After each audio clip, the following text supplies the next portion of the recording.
Border Gavaskar ట్రోఫీలో భాగంగా India versus Australia శుక్రవారం నుంచి రెండో టెస్టు ఆడనుంది. అయితే ఈ మ్యాచ్ అడ్లైడ్ వేదికగా జరగనున్నది. అయితే ఈ మ్యాచ్లో టీమిండియానే ఫేవరెట్గా కనిపిస్తుంది. అయితే ఈ పర్యటనకు ముందు ఆస్ట్రేలియా భారత్కు కనీసం పోటీ అయినా ఇస్తుందా అనే అనుమానాలు నెలకొన్నాయి. కానీ పెర్త్ వేదికగా జరిగిన తొలి టెస్టు తర్వాత ఒక్కసారిగా టీమిండియా ఊపందుకుంది. పింక్ బాల్ టెస్టుల్లో ఆస్ట్రేలియా 12 టెస్టుల్లో ఇప్పటివరకు ఒక్కటి మాత్రమే ఓడిపోయింది.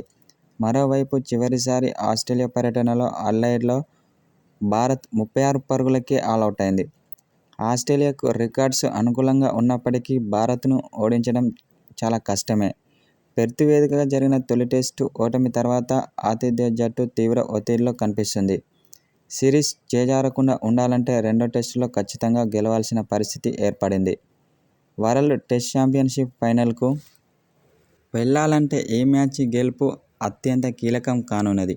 అయితే ఈ మ్యాచ్లో ఆస్ట్రేలియా స్టార్ బౌలర్ జోష్ హేజల్వుడ్ ఆడడం లేదు. స్టార్ బ్యాటర్ అయిన స్టీవ్ స్మిత్కు ప్రాక్టీస్లో గాయమైంది.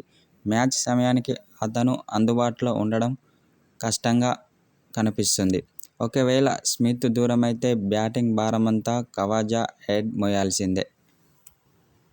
మరోవైపు తొలి టెస్టులో గెలిచిన తర్వాత టీమిండియా ఫుల్ జోష్లో కనిపిస్తుంది. ఒక రకంగా చూసుకుంటే రెండో టెస్టుకు మరింత బలంగా కనిపిస్తుంది.